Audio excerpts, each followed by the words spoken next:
Chapter 5, Baronet Fazetlager, Destiny's Refrain. There were those who were watching the battle of the Watchguard fleet from behind. One patrol ship was there to keep tabs on the tide of war. The planar space map was disrupted by the violently undulating flow of space-time particles, but the skilled analysts aboard the patrol ship read the battle situation fairly accurately. They level-headedly assessed the routing of the Watchguard fleet and sent a conveyance ship to the capital to report back. Of course, the enemy also took note of them. But in the enemy's estimation, dispatching their grand and impressive fleet at a single, detached patrol ship was like using a butcher's knife to cleave a baby chick. Instead, they dispatched an offensive destroyer corps on the side while they positioned themselves. Enemy troops of superior speed attacked the patrol ship, which exploded immediately. Of course, it wasn't just that patrol ship that was risking its neck to collect information. Several patrol ships and carrycrafts were located between the Cryab portal and the enemy fleet.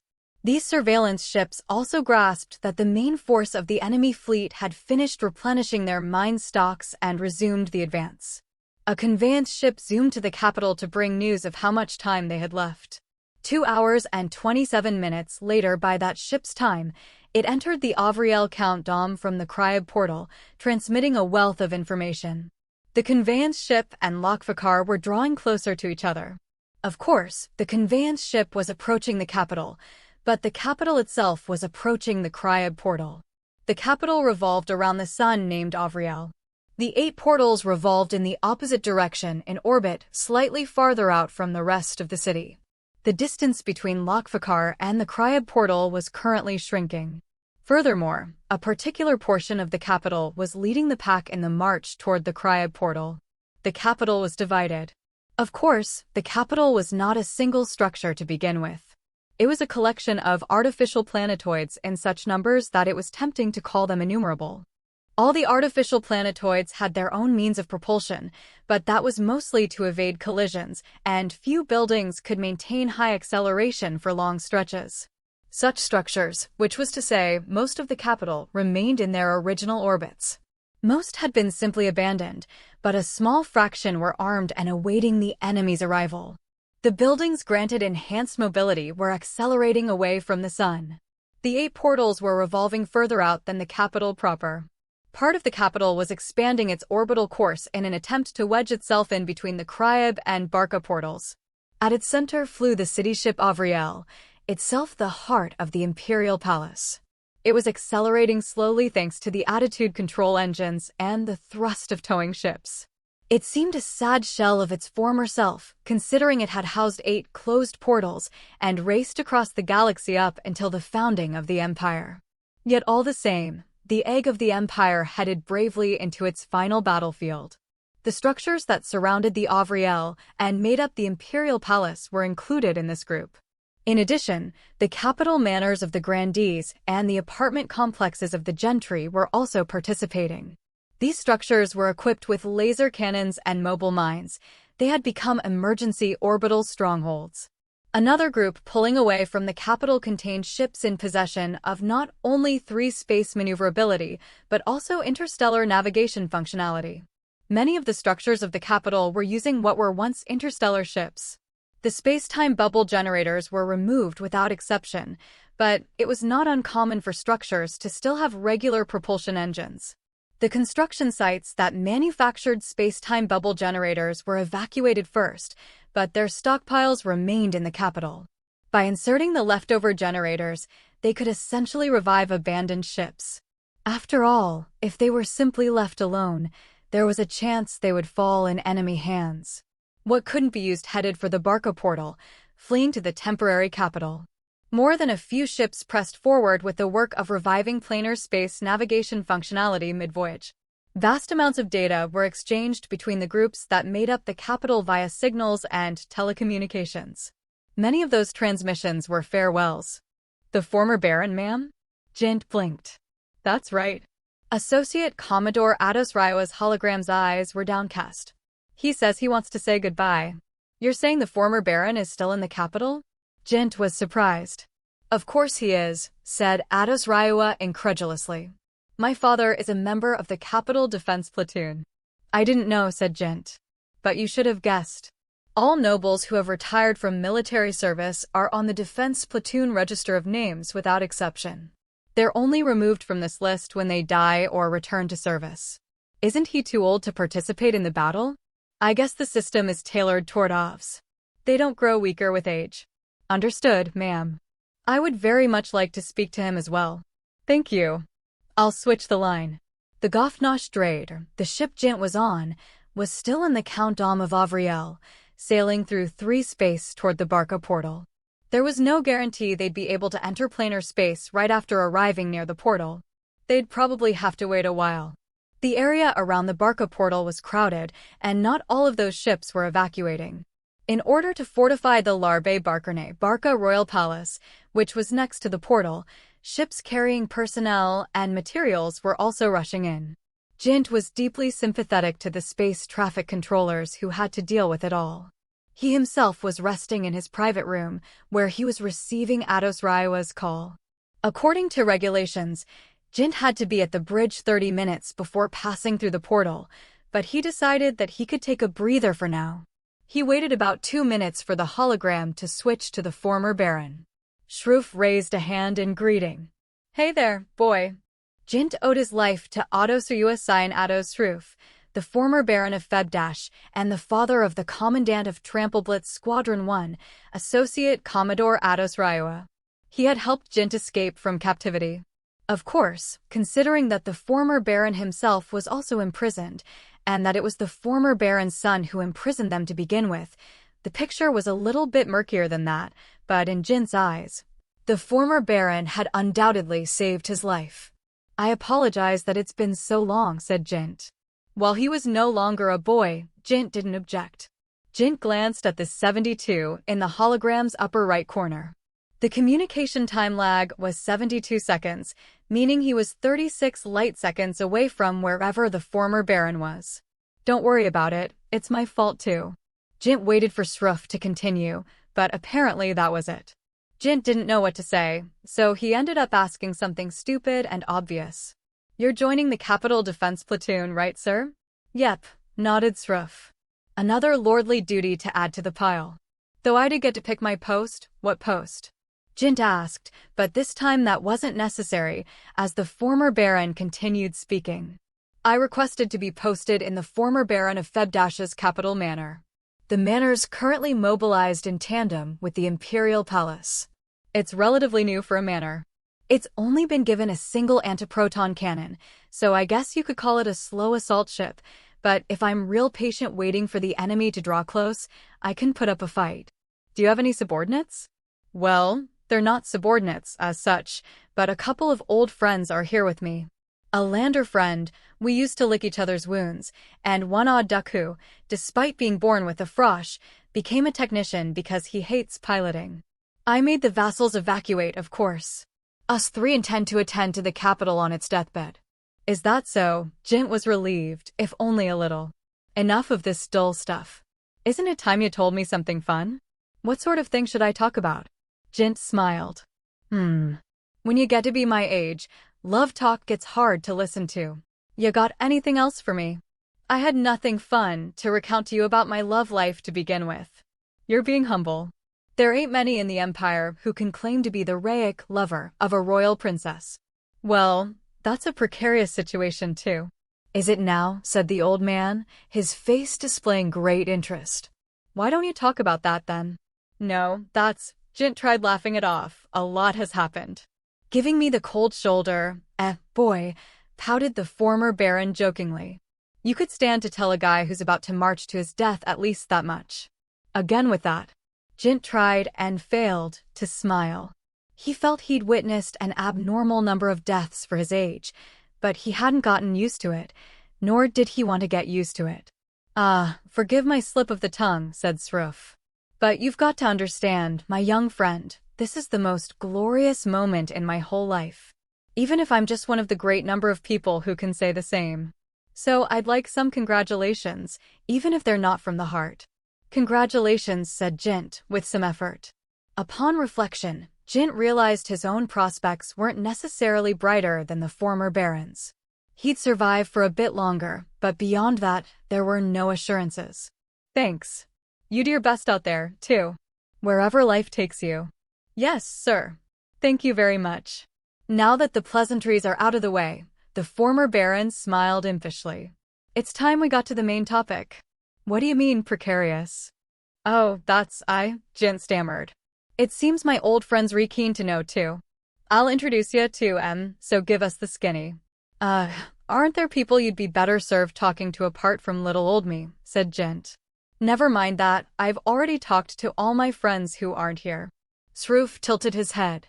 You're not telling me to talk to my daughter, are ya, boy? 'Cause if you are, I think you're being a little thoughtless. I had to ask her for permission to speak to you to begin with. Of course, I've already talked to her. I understand that, but mightn't you have more to say? You're not wrong. There's always more to say, said the former Baron. We may be somewhat lacking in familial sentiment, but we're talking final goodbyes here. There's tons of stuff I want to tell her, to ask her. So I left her my last will and testament. Right now, she's got so much responsibility on her shoulders that my troubles are trifling by comparison. And as a member of the Baronic House of Febdash, I can't be inconveniencing its current liege. Now then, I'm gonna introduce my buddies, so let 'em in on your little secret. Jin screwed his resolve and engaged in small talk for the next 15 or so minutes with the three old men, though one of those men looked young on the outside. In actuality, Jint did the lion's share of the talking. Eventually, the former Baron spoke. That was fun, boy. Give Her Highness my regards. I don't mind doing so, but wouldn't you like to speak to her directly? Said Jint. Don't mind if I abstain. Now then, goodbye. The line cut off. While Jint conversed with the former Baron, Leifier was paying her last goodbyes as well, though they were very low-key. If you would allow me to take my leave, Your Eminence. Leifier bowed. The eldest of the royal house of Cryeb, the Empress Lamah's mother and Leifier's great-grandmother, Nisith Lamamer, inclined her head. Go now and see to the Empire's future. Lamem's great-granddaughter's hologram vanished, but Lamem's gaze remained there for a moment. Her mind returned to her daughter, who had died in planar space. She was currently at the Wabeus Ryan, Chamber of Globe Amaranth, within the Cryeb Royal Palace. It was actually one of the offices of the Lord of the Royal Palace, the King of Cryeb. Miscellaneous tasks and odds and ends were often processed in more compact rooms, with this chamber being used for audiences with the monarch. However, the current King of Cryeb, Lamem's grandson Dubious, was on the war front as a soldier. Last she heard, he was puttering near the Skir monarchy. So Lamem was using the place as a combat command post. Her title was now Glaherer Lartbear Cryeb Hika, Cryeb Royal Palace Fortress Commander-in-Chief. The members of the Royal House of Cryeb were fighting far away from each other, but that wasn't a phenomenon exclusive to Imperials. It wasn't rare for Ovs to be far removed from their family. It wasn't even uncommon for a parent and child that got on famously, with no bad blood to speak of, to go decades without seeing each other. In the eyes of the blue-haired race that took interstellar commerce as their life work, that was just one of the sad facts of life. So long as they give their duties their all, no matter what far-flung battlefield they find themselves in. Lamem murmured inwardly. The staff officers stationed at the chamber were also, of course, convened Sobriak Arakar, Capital Defense Platoon troops, which was to say they were retired soldiers, and there were more than a few nobles among them. A communication from a Carrycraft reported a communications staff officer with the noble rank of Baron. The enemy fleet has launched mobile spacetime mines. ETA 12 minutes, 51 seconds. It also says this will be the last report from planar space. Larpiat Cryeb Hika, Cryeb Royal Palace Fortress, shift to Stage 1 war preparations, ordered Lamem. The soldiers of the stronghold truncated their goodbyes and assumed their posts. The portal's surroundings routinely took on the appearance of an orbital city. Sundry artificial planetoids revolved around the sun of Avriel, with the royal palace at the center of the city. The royal palace was assigned the functions and role of a stronghold to begin with, while the structures around it were conferred with combat power. Unfortunately, the city ship Avriel didn't make it in time, but hundreds of additional orbital strongholds were there all the same. Those strongholds were considered to belong to the Royal Palace Stronghold and were organized into 3 Simh Borer garrison units. In order to receive their uninvited visitors, thousands of laser cannons, EM cannons, and more were pointed at the Cryb portal. Near the surface of the Cryb portal, tens of thousands of Busuriak, self-flying shells, were deployed. Unlike mobile space-time mines, they had no planar space navigation functionality, but they could fly unmanned through space. They had awakened, having received their directives from the Cryb Royal Palace. ETA 30 seconds, reported the communications staff officer. 20 seconds. 10 seconds. The enemy has appeared. 8 seconds sooner than expected, the surface of the Cryb portal began frothing.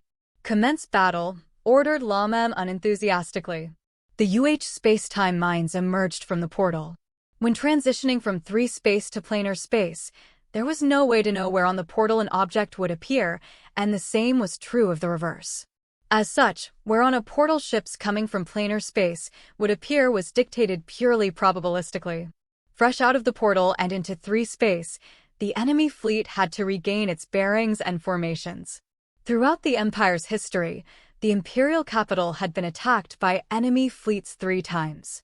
Each time, the OV succeeded in defending the capital by striking the enemy as soon as they emerged from a given portal. Unfortunately for the Empire, this time around the gap in strength was overwhelming. They could not hope to mount an effective defense. Yet the Star Forces concentrated as much war power as possible near the Cryb portal. Innumerable lasers and fusion shells came flying toward the portal. The self-flying shells drifting near the portal spouted their propulsor flames, picking a fight with the enemy mines. Though the Cryb portal typically glowed dimly, now it was clad in a scorching hot mist, asserting its existence with a dazzle that rivaled the sun of Avriel. Lamem simply soaked in all the destruction. Taking command was both impossible and unnecessary. The enemy emerged in disarray, so there was no information to base any commands off of. All she could do was watch on as they unleashed their primal war instincts against the crowning head of the enemy. No damage to Allied troops as of yet, but in their fervor, they'd consumed their energy and fusion shells. The onslaught cost an eye-watering sum, but war was waged through the purse. Of course, the same was true for the enemy. It was only their mines that were bursting, and not only were they unmanned, they were constructed to explode to begin with. At present, all that was getting spent for either side was energy and lifeless machinery. However, that did not mean both sides were equivalent. All the self-flying shells that the Star Forces had installed near the portal disappeared within the first 3 minutes. The defenders of the Cryb portal had no choice but to suppress the crest of the enemy mines using laser, antiproton, and EM cannons. The back-and-forth segment of the battle was now behind them. The equilibrium was collapsing. A mine passed through the scorching mist and stabbed into one of the fortresses. Rygamas Buna, Stronghold 426, down. I see. Lamem cast her eyes down. The battle in the capital had finally seen its first casualties. Enemy fleet approaching. Enemy ships followed the enemy mines through the portal. The strongholds of the capital defense platoon concentrated fire on the enemy ships roving in search of their consort ships, neglecting their guard against the mines. Some of the strongholds turned to flame. Raisudasakna, Stronghold 19, out of ammo. Seeking permission for final defensive action. Permission granted, said Lamem. Stronghold 19 was originally one of the storehouses attached to the Cryb Royal Palace. An EM cannon had been installed onto it, but without ammo to fire, it was nothing more than a useless ornament. Were this an ordinary engagement, they would retreat and wait for resupply, but the battle was nothing if not out of the ordinary. The small group of personnel escaped to the royal palace via small craft. The stronghold, now unmanned, made a course for an enemy ship near the Cryb portal and accelerated for the last time. The enemy ship noticed Stronghold 19's approach and showered it with fire even as it kept away. While the two drew closer and closer, enemy ships rushed from the Cryb portal one after another. Stronghold 19 was attacked from the side, fruitlessly crumbling to ruin. The provisional strongholds that surrounded the Cryb portal kept disappearing, leaving gaps like the teeth of a comb as the enemy onslaught either dispersed them or rammed into them. On the side of the portal opposite the Cryb Royal Palace, a sector where the Star Forces no longer had any presence whatsoever had come to be. The enemy fleet gathered there and began to prepare. I've always hated waiting. Lamem got to her feet. Amass the strongholds that are mobile. The Royal Palace will take the lead and assault the enemy fleet. Roger that. The staff members worked in a hectic flurry of activity. The strongholds under their command that still had combat power and mobility had to be extracted and organized. Send a communication to Nisithglaher Soberlacker Iraq, Lamem told the communications staff officer. Right away, a hologram of the Capital Defense Platoon Commander-in-Chief, Nisith Dasumer, appeared. You've a word for me, Nisith? Asked Dasum. I'm requesting a bombardment, said Lamem. Dasum raised an eyebrow. Are you sure, Nisith? Yes. If you would be so kind. Understood. We're also rather in the red, but we'll do what we can, said Dasum. In 30 seconds, we'll commence an ultra-long-range bombardment. Nisith, we have finished organizing the troops, reported the Chief of Staff nearly as soon as the call with the Glagam Soberlacker, Defense Platoon Command Center, cut off. Very good, nodded Lamem. All strongholds follow us. And hurry, unless you fancy getting shelled by Allied ships. The Cryb Royal Palace Fortress and its associated garrison units had begun to advance. Lasers, fired by laser cannons too massive to fit inside a space-time bubble and therefore unusable for planar space, seared through the space they departed. 17 light seconds separated the main core of the Capital Defense Platoon, led by Dasum, and the Cryb portal. In other words, the lasers would take 17 seconds to arrive, rendering it impractical to aim. It was a probability-based bombardment, and all they could reasonably do was predict the course of Allied ships and aim away from them. Lamem's staff showed the strongholds a very predictable course, so the friendly fire was minimized. The damage was, of course, greater for the enemy. The enemy ships just emerging from the portal were swallowed by the light. Those ships that realized what was befalling them switched to inertial navigation and deployed a defensive smokescreen. The lasers scattered against the screen, but they still struck holes with power enough to rend. That was not all, either. Approximately 3 minutes after the lasers began to reach the enemy came a wave of mass shells, which were accelerated by super-heavy EM cannons which were also massive, too big even to be incorporated into battle line ships. They gained speed each time they passed through the EM rings installed on the cannons' fronts, reaching final velocities of 0.6 times light speed.